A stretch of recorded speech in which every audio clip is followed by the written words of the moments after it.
વિદ્યાર્થી મિત્રો, આ વિડીયોમાં જોઈશું પ્રકરણ 3 પ્રથમ પરીક્ષાના અભ્યાસક્રમમાંથી છે. તો થોડું રિવિઝન પણ તમારું થઈ જશે. અને ખાસ આગળના વિડીયોઝ જો તમે નથી જોયા તો જોઈ લેજો. ડિસ્ક્રિપ્શનમાં તમને આખું જે એક પ્લેલિસ્ટ જે બનાવેલું છે મેં સ્પેશિયલી તમારા માટે, તેની લિંક મળી જશે. કોઈ પણ વિડીયો તમે જુઓ ત્યારે ખાસ એક ધ્યાનમાં રાખજો, જોડે ચોપડો પેન લઈને બેસજો, જેથી જાતે તમે ગણો અને દાખલાની પ્રેક્ટિસ પણ થઈ જાય. તો અહીંયા સૌથી પહેલો છે ક્વેશ્ચન, નીચે આપેલા બિંદુઓ કયા ચરણમાં અથવા કયા અક્ષ ઉપર છે તે જણાવો. હવે જો ચરણ માટે બહુ સિમ્પલ છે. આ પ્રથમ ચરણ છે, આ દ્વિતીય છે, આ તૃતીય અને આ ચતુર્થ. બરાબર, પ્રથમ, દ્વિતીય, તૃતીય અને ચતુર્થ. હવે જો અહીંયા પ્રથમમાં આ એક્સ અને વાય, બરાબર, એક્સ અક્ષ અને વાય અક્ષ. તો આમાં શું હશે? પ્રથમમાં બંને આમ પ્લસ હશે, એટલે કે એક્સ પણ પ્લસ હશે અને વાય આમ પણ પ્લસ હશે. બીજામાં એક્સ આમ ઋણ, આ ઋણ હોય અને આ પ્લસ હોય, આ પ્લસ ને આ ઋણ. બરાબર, તો એક્સ આમ શું હશે? ઋણ અને વાય આમ પ્લસ. ત્રીજામાં બંને ઋણ હશે અને ચોથામાં એક્સ આમ પ્લસ એટલે કે ધન અને વાય આમ ઋણ. તો આ સિમ્પલ મેથડ યાદ રાખવાની છે, એકદમ ઇઝી છે. આ તો તમારું રિવિઝન થઈ જાય એટલા માટે તમને સમજાવ્યું. તો જુઓ, અહીંયા પહેલું છે 5 - 3, મતલબ એક્સ આમ પ્લસ છે, વાય આમ ઋણ છે. હવે પ્લસ ઋણ કયું આવશે ચરણ? ચતુર્થ. તો પહેલામાં જવાબ શું આવશે? ચતુર્થ. બીજામાં તો જો બીજામાં શું છે? આ ઋણ છે પણ આ 0 છે, મતલબ વાય આમ 0 હોય, મતલબ એ કઈ અક્ષ ઉપર હશે? એનાથી વિરુદ્ધ, એટલે કે બીજી અક્ષ કઈ? એક્સ અક્ષ. તો જેનો આમ આપેલો હોય ને એ અક્ષ ઉપર હશે. તો અહીંયા આવશે એક્સ અક્ષ ઉપર. ધારો કે એક્સ 0 હોય તો જેમ કે આ છે તો એ વાય અક્ષ ઉપર હોય. હવે ત્રીજામાં બંને ધન છે, જો આઈ પ્લસ, મતલબ પ્રથમ ચરણ. બરાબર, પ્રથમ ચરણ. હવે ચોથું શું કહે છે? એક્સ આમ 0, તો મતલબ કયા અક્ષ ઉપર હશે? વાય અક્ષ ઉપર હશે. એકદમ સિમ્પલ. ત્યારબાદ નેક્સ્ટ જોઈએ, નીચેના પ્રત્યેક પ્રશ્નનો જવાબ આપવાનો છે. m <0 હોય, એમ શું હોય? <0, n <0 હોય, એટલે કે m 0 કરતાં નાનો છે, મતલબ ઋણ હશે, મતલબ માઇનસ હશે. તો m માઇનસ અને n <0 એટલે 0 કરતાં મોટો, મતલબ ધન હશે. તો ઋણ હોય એક્સ આમ ને વાય આમ ધન હોય, તો કયું ચરણ આવે? તો જોઈ લો, બીજું ચરણ. તો જવાબ શું આવશે? બીજું ચરણ. તો પહેલાંનો જવાબ આવશે બીજું ચરણ. કોઈ પણ દાખલો આવા પ્રકારનો પૂછાય તો હવે તમને આવડવો જોઈએ. એક્સ અક્ષ પર આવેલા બિંદુનો કયો યામ 0 હોય? હવે એક્સ અક્ષ ઉપર આવેલો હોય મતલબ વાય યામ એનો શું હોય? 0 હોય. તો બીજાનો જવાબ આવશે વાય યામ 0 હોય. ઓકે, એકદમ ઇઝી. ત્યારબાદ ત્રીજો, નીચેના પ્રત્યેક પ્રશ્નનો જવાબ આપવાનો છે. જો a+3 7 અને 8 b - 2 સમાન બિંદુઓ દર્શાવતા હોય તો બિંદુ AB એ કયા ચરણમાં હોય? તો ચલો, આ બંને સેમ છે.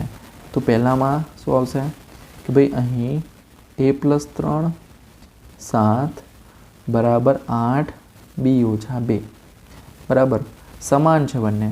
તો આપણે એક્સ આમ સરખાઈ દઈએ અને વાય આમ સરખાઈ દઈએ. તો શું આવશે? a+3 બરાબર 8 અને 7 બરાબર b - 2. હવે 3 આ બાજુ જાય તો શું આવશે? 8 - 3, એટલે કે a બરાબર આવશે 5. અહીંયા બીને કરતાં બનાવી દઈએ, અથવા ચલો -2 આ બાજુ લઈ જઈએ તો 7 + 2 બરાબર b. તો b બરાબર શું હશે? 9. તો મતલબ AB આપણને કયા મળ્યું? 5 અને 9, બરાબર ને? તો બંને ધન છે, મતલબ પ્રથમ ચરણમાં હશે. બરાબર, તો બિંદુ ક્યાં હશે? બિંદુ પ્રથમ ચરણમાં હશે.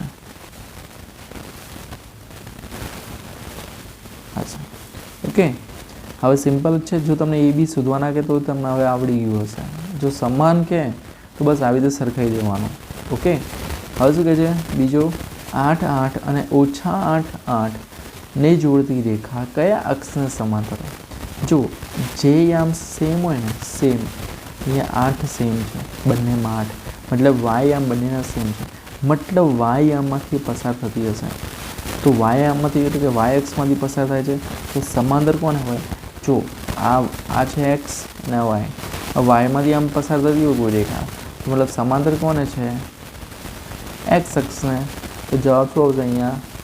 સિમ્પલ એક્સ અક્ષ કોને? એક્સ અક્ષને સમાંતર હોય. તો બીજામાં જવાબ આવશે એક્સ અક્ષને સમાંતર.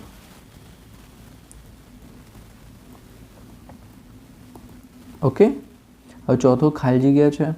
જે બિંદુના બંને યામ ઋણ હોય તો એ કયા ચરણમાં હોય? તો ભાઈ ત્રીજા ચરણમાં હોય. બરાબર. પછી બિંદુ P3 2 અને Q3 - 5 ને જોડતી રેખા. જો આમાં સેમ યામ કયો? એક્સ, મતલબ એક્સ યામને છેદે છે કારણ કે એક્સ યામમાંથી પસાર થશે. તો જવાબ આવશે એક્સ અક્ષ, એટલે કે એક્સ અક્ષને છેદે છે ટૂંકમાં, એક્સ યામ સેમ છે એટલા માટે. ત્યારબાદ નેક્સ્ટ ક્વેશ્ચન, નીચેની યાદીમાં આપેલ બિંદુનું સ્થાન યામ સમતલમાં ક્યાં હોય તે જણાવો. તો આ પ્લસ છે, વાય યામ ઋણ. તો જવાબ આવશે કયું? ચતુર્થ ચરણ. હું નીચે લખી દઉં છું. બરાબર. પછી બી -2 5. તો એક્સ યામ ઋણ છે, વાય યામ ધન છે. એક્સ યામ ઋણ, વાય યામ ધન, મતલબ એ જવાબ શું આવશે? બીજું ચરણ અથવા દ્વિતીય ચરણ. પછી આ 0 છે. કોણ 0 છે? એક્સ યામ, મતલબ એ કઈ અક્ષ ઉપર હશે? વાય અક્ષ પર હશે. રાઈટ, એટલે જ એક્સ યામ 0 છે. આમાં વાય યામ 0 છે, મતલબ એ એક્સ અક્ષ ઉપર હશે. ત્યારબાદ જો 2a + 5 3b + 2 અને a + 11 b + 14 એક જ બિંદુના યામ હોય તો a અને b ની કિંમત શોધો. તો શું આવશે? તો અહીં 2a + 5 3b + 2 બરાબર શું થશે? a + 11 b + 14. તો આને આને સરખાઈ દઈએ, આને સરખાઈ દઈએ. બરાબર. તો શું આવશે? 2a + 5 બરાબર a + 11. હવે એને આ બાજુ લઈ જઈએ, 5 ને આ બાજુ. તો 2a - a બરાબર 11 - 5. 2a માંથી a જાય એટલે કે 2a માંથી એક a જતો રહે તો વધે શું? એકલો a. તો a બરાબર 11 માંથી 5 જાય એટલે 6. અહીંયા શું આવશે? તો અહીંયા આવશે 3b + 2 બરાબર b + 14. હવે b આ બાજુ જશે તો 3b - b બરાબર 14 - 2. 3b માંથી b જાય તો શું આવશે? 2b. 14 માંથી 2 જશે તો 12. હવે b ને કરતા બનાવી દઈએ તો b બરાબર આવશે 12 / 2, 6 દુ 12. તો b બરાબર જવાબ આવશે 6. તો મળી ગયું a બરાબર 6, b બરાબર 6. સિમ્પલ, બંને સેમ છે. તો ટોટલ 6 જ અહીંયા દાખલા હતા. હવે નેક્સ્ટ વિડીયોમાં આપણે નેક્સ્ટ ચેપ્ટર જોઈશું. તો જોવાનું ના ભૂલતા. એના માટે ચેનલને સબસ્ક્રાઈબ કરી લો અને એક પણ વિડીયો મિસ ના થાય તે માટે વોટ્સએપ ચેનલની લિંક ડિસ્ક્રિપ્શનમાં આપેલી છે. એમાં પણ હું લિંક મૂકતો હોઉં છું. કોઈ ઇમ્પોર્ટન્ટ અપડેટ આવે તમારા માટે ખાસ તો એ પણ મૂકતો હોઉં છું. તો એ પણ તમે જોઈ શકો છો. તો વિદ્યાર્થી મિત્રો, ફરી મળીએ નેક્સ્ટ વિડીયોમાં. ત્યાં સુધી good bye, take care, all the best.